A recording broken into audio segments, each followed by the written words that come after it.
Shri Sachchidananda Sadhguru Sainath Maharaj key జై. దైవంతో సహజీవనం. స్వామి తురియానంద.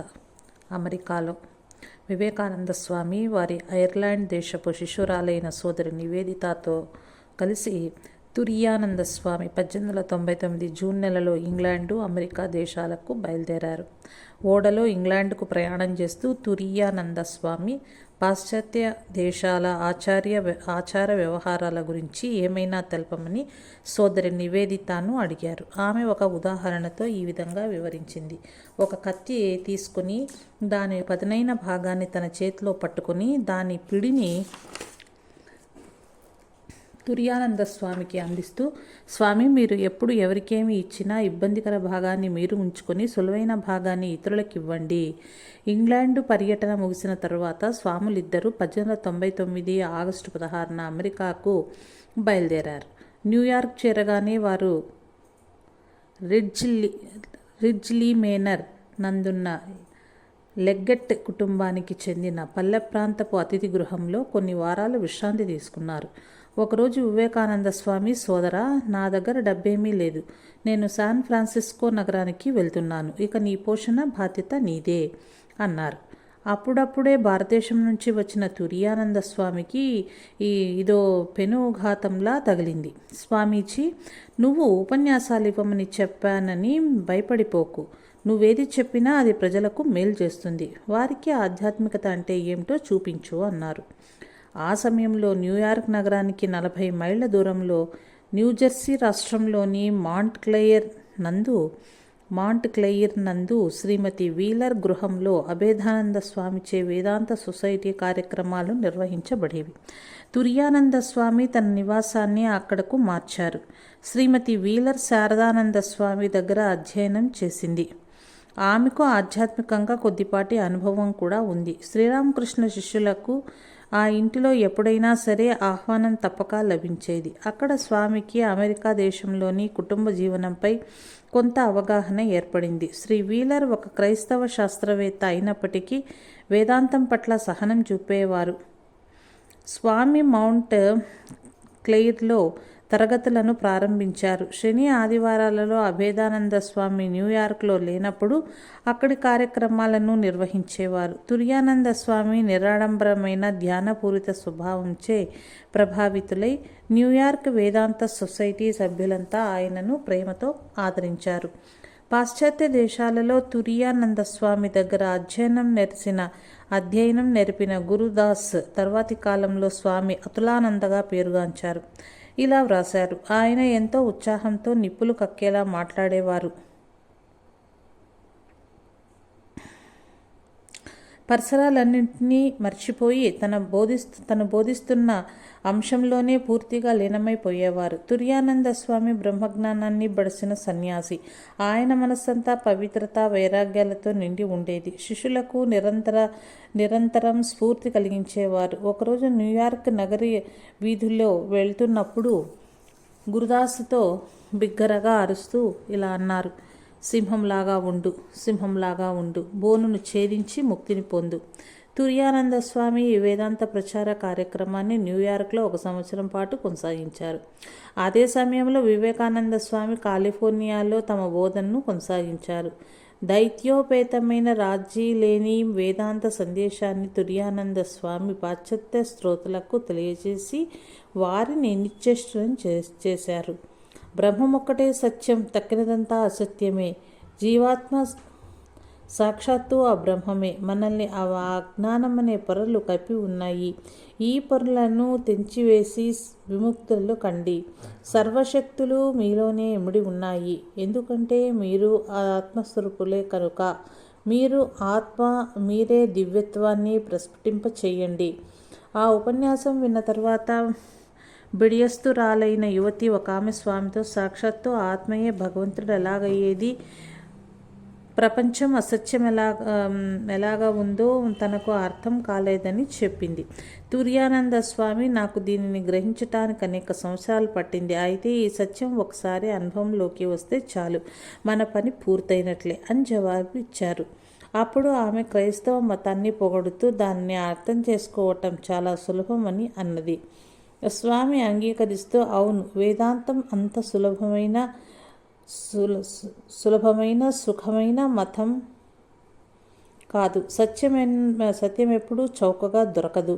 గాజురాళ్లతో మనం సంతృప్తి పడిపోయి కాలం వజ్రాల కోసం వెతకము. నేలను త్రవ్వి రాళ్ళు రప్పలు తొలగించి లోతుకు వెళ్ళి విలువైన వజ్రాలను వెతకటం చాలా కష్టమైన పని. మతాలన్నింటిలో వేదాంతం తలమానికమైనది అన్నారు. న్యూయార్క్ వేదాంత సొసైటీ విద్యార్థులు తుర్యానంద స్వామిని ఎన్నటికీ తరగని ఒక ఆధ్యాత్మిక పెన్నిదిగా గుర్తించారు. నడుస్తున్నా, తింటున్నా, కూర్చున్నా పారమార్థికతను గురించి ఆయన వాక్కులు ఒక జీవన నదిలా సాగిపోయేవి. ఒకసారి ఆయనను ఒక భక్తుడు, స్వామి, మీరిలా ఆధ్యాత్మిక విషయాల గురించి ఎల్లప్పుడూ ఎలా మాట్లాడగలుగుతారు? ఈ విషయాలు ఎంతకీ తరిగిపోవా అని అడిగాడు. తుర్యానంద స్వామి, ఇటు చూడు, నేను యుక్త వయస్సు నుండి ఇలాంటి జీవితం గడిపాను. ఇది నాలో ఒక అంతర్భాగమైపోయింది. జగన్మాత ఎల్లప్పుడూ నిండుగా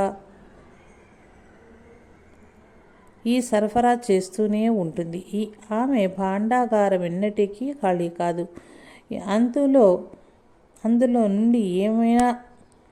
నుండి ఏమైనా బయటకు పోగానే ఆమె దానిని మళ్ళీ భర్తీ చేస్తుంది అని సమాధానం చెప్పారు.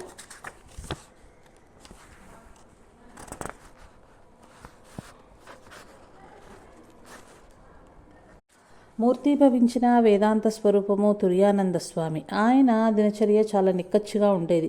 దాని నుంచి ఆయన కొంత విశ్రాంతిని ఇవ్వటానికి ఆయన శిష్యులు ప్రయత్నించేవారు. ఒకరోజు సాయంత్రం గురుదాస్ స్వామి, ఈరోజు రాత్రి ఒక మంచి పాట కచేరీ ఉంది.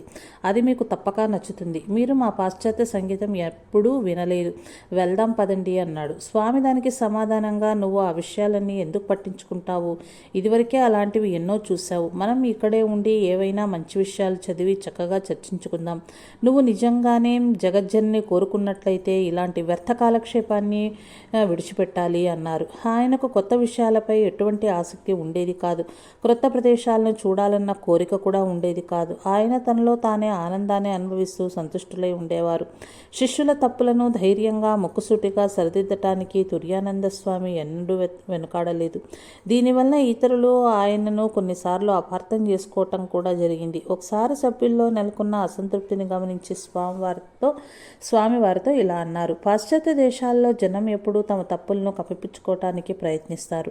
పైన కట్టిన కట్లను తొలగించకుండా గాయానికి మందు వేయటమేలా? నాజూకుగా మర్యాదకరమైన ముసుగు కప్పుకొని మీరు మీ నిజతత్వాన్ని దాచుకుంటారు. కానీ హృదయంలోని ఆ పుండు కుళ్ళుతూనే ఉంటుంది. గురువే ఆ రోగానికి వైద్యుడు. ఒకసారి రోగాన్ని నిర్ధారించిన తర్వాత అవసరమైతే కత్తితో శస్త్రచికిత్స చేయడానికి కూడా వెనుకాడడు. ఒక్కోసారి లోతుగా ఘాటు పెట్టడమే దానికి సరైన చికిత్స. మీరెప్పుడు మీలోని లోపాలను ఇతరులు ఎత్తి చూపుతారనో విమర్శిస్తారనో భయంతో మహాసుకుమారంగా ఉంటారు. మిమ్మల్ని నేను కొద్దిగా పొగిడితే చాలు సంతోషపడిపోయి ఈ స్వామి ఎంత మంచివారో అంటారు. ఒక్క కరుకైన మాట అంటే చాలు పారిపోతారు. పాశ్చాత్య సంప్రదాయాలు సంస్కృతులు వేరన్నది నిజం. అందువల్ల ఈ రెండింటి మధ్య కొన్ని అపోహలు కలగటం సహజం. అయితే తుర్యానంద స్వామి ఒక గొప్ప యోగి. తమను సరిగా అర్థం చేసుకోవటం లేదని శిష్యులు ఆయనతో ఫిర్యాదు చేసినప్పుడు ఆయన వారితో, మీ గురించి మీకన్నా నాకే బాగా తెలుసు. ఎందుకంటే నేను మీ మనస్సు లోతుల్లోకి చూడగలను. మీలో మీకు తెలియక దాగున్నది నాకు అవగతమవుతుంది. కాలక్రమేణా నేను చెప్పేది నిజమని మీరే గ్రహిస్తారు అని జవాబిచ్చారు. పాశ్చాత్య సమాజపు మత సాంఘిక కార్యకలాపాలలో స్త్రీలు సర్వత్రా ఒక ముఖ్య పాత్రను పోషించారు. శ్రీమతి వీలర్ అనేక మంది ప్రముఖులకు సంస్థలకు తుర్యానంద స్వామిని పరిచయం చేశారు. బ్రూక్లిన్ ఎథికల్ అసోసియేషన్ లో ఉపన్యసించటానికి డాక్టర్ లెవిస్ జేన్స్ నుండి వచ్చిన ఆహ్వానాన్ని అంగీకరించమని ఆమె స్వామిని ప్రేరేపించింది. కేంబ్రిడ్జి సమావేశాల అధ్యక్షుడైన డాక్టర్ జేన్స్ ఆహ్వానించటంతో స్వామి 1899 డిసెంబర్ మొదటి భాగంలో మెసాచ్యూసెట్స్లోని కేంబ్రిడ్జ్ నగరంలో శంకరాచార్యులపై ఉపన్యసించటానికి వెళ్ళారు. అక్కడ తాను ముందుగా వ్రాసుకొని వచ్చిన ఒక వ్యాసం చదివి, ఈ వ్యాసం తర్వాత 13 డిసెంబర్ ప్రబుద్ధ భారతలో ప్రచురించబడింది. తర్వాత వేదాంతంపై ప్రసంగించారు. కేంబ్రిడ్జ్ నుండి తుర్యానంద స్వామి బోస్టన్ నగరానికి వెళ్ళి అక్కడ ఒక సంపన్నురాలైన స్త్రీకి అతిథిగా ఉన్నారు. ఆమె స్వామి వేదాంత ప్రచారంలో సహాయం చేసేది. కానీ దురదృష్టవశాత్తు ఆమె అతిగా అజమాయిషి చేసేది. ఒకసారి స్వామితో అభిప్రాయ భేదం వచ్చి ఆమె, మీరు నేను చెప్పినది అంగీకరించకపోతే మీకు సహాయం చేయటం మానేస్తాను అన్నది. అందుకు తుర్యానంద స్వామి ప్రశాంతంగా, నేను ఒక సన్యాసిని, దేవుడే నాకు సహాయపడతాడు, మీరు నన్ను బోస్టన్ నగర వీధుల్లో పడవేసి పొమ్మన్నా నేనేమీ అనుకోను, బాధపడను అని సమాధానమిచ్చారు. తన తప్పును గ్రహించి ఆమె స్వామికి తన సహాయాన్ని కొనసాగించింది. తర్వాత కాలంలో ఇదే రకమైన సంఘటన లాస్ ఏంజల్స్ పట్టణంలో జరిగింది. తుర్యానంద స్వామి అక్కడ ఒక భారీ చమురు సంస్థ అధినేత అయిన ఒక స్త్రీగా అతిథిగా ఉన్నారు. ఆమె స్వామి తన నియంత్రణలో పెట్టదలిచి ఆయన స్వాతంత్రాన్ని అణచివేయటానికి ప్రయత్నించింది. తుర్యానంద స్వామి ఆమెతో ధైర్యంగా, అమ్మా, మీరు నాకు కొన్ని $1 సహాయం చేశారు నిజమే, కానీ నేను నా తలను మీకు అమ్మలేదు అని చెప్పారు. తుర్యానంద స్వామి ఒక యథార్థ పురుషుడు. ఆయన భగవంతుని చేతనే నడిపింపబడేవాడు. భగవంతుడే ఆయనకు మార్గదర్శి. వివేకానంద స్వామి 1899 డిసెంబర్ నుంచి 1900 మే నెల వరకు కాలిఫోర్నియాలో విస్తృతంగా వేదాంత ప్రచారం చేసి శాన్ ఫ్రాన్సిస్కో నగరంలో వేదాంత సొసైటీని స్థాపించారు. అక్కడి సభ్యులు తమ సమాజానికి అక్కడే ఉండేటట్లుగా ఒక స్వామిని పంపవలసిందిగా కోరినప్పుడు స్వామీజీ తుర్యానంద స్వామిని పంపుతానని వారితో చెప్పారు. శాన్ ఫ్రాన్సిస్కో నగరాన్ని విడిచిపెడుతూ వివేకానంద స్వామి అక్కడి శిష్యులతో, నేను మీకు వేదాంతంపై ఉపన్యాసాలు ఇచ్చాను, తుర్యానంద స్వామిలో మీరు మూర్తిభవించిన వేదాంతాన్ని చూడగలరు. తన జీవితంలోని ప్రతిక్షణం ఆయన దానిలో జీవిస్తారు. ఆదర్శవంతమైన హిందూ సన్యాసి అంటే ఆయనే. ఆయన మీకందరికీ పవిత్రమైన ఆధ్యాత్మిక జీవితాన్ని గడపడానికి సహాయపడతారు అని చెప్పారు. పలు రకాల సుఖాలతో నిండి ఉన్న ఆ మహానగరం ఆధ్యాత్మిక సాధనలకు అనువుగా లేదని, వైరాగ్యమయ జీవితం గడపటానికి ఒక ఏకాంతమైన స్థలం అవసరమని కొందరు శిష్యులు భావించారు. కుమారి మిన్నీ సి బుక్ అనే వేదాంత విద్యార్థిని ఉత్తర కాలిఫోర్నియాలో 160 ఎకరాల భూమిని అటువంటి ఆశ్రమం నిర్మించడానికి ఇస్తానని వాగ్దానం చేసింది. వివేకానంద స్వామి 1900 సంవత్సరం జూన్లో న్యూయార్క్ నగరానికి వచ్చినప్పుడు ఆమె కానుక అంగీకరించి ఆ పథకాన్ని పూర్తి చేయవలసిందిగా తుర్యానంద స్వామిని ఆదేశించారు. ఆ బాధ్యతను చేపట్టడానికి స్వామి సందేహించారు. స్వామీజీ, నువ్వు ఈ పని చేపట్టడం అమ్మ సంకల్పం అని చెప్పారు. తుర్యానంద స్వామి హాస్యమాడుతూ, అది నీ సంకల్పమే అని చెప్పవచ్చుగా. ఖచ్చితంగా అమ్మ ఆ విధంగా తన సంకల్పాన్ని తెలియచేయటం నువ్వు వినలేదు. మనం అమ్మ మాటల్ని ఎలా వినగలం అని అడిగారు. స్వామీజీ ఉద్వేగ పూరితంగా, అవును సోదరా, మనం ఒకరి మాటలు ఒకరు విన్నంత స్పష్టంగా అమ్మ మాటలను కూడా వినవచ్చు. అమ్మ మాటలను వినటానికి అటువంటి సున్నితమైన శ్రవణేంద్రియం మాత్రమే అవసరమని చెప్పారు. తుర్యానంద స్వామి అంగీకరించిన తరువాత స్వామీజీ ఆయనతో ఉపన్యాసాలు ఇవ్వటానికి, నువ్వు కష్టపడనవసరం లేదు, ఆదర్శ జీవితాన్ని గడుపు చాలు, వారికి ఒక ఆదర్శంగా ఉండు, విరాగులు త్యాగపురుషులు ఎలా జీవిస్తారో వాళ్ళను చూడనివ్వు అని అన్నారు. జై సాయిబాబా.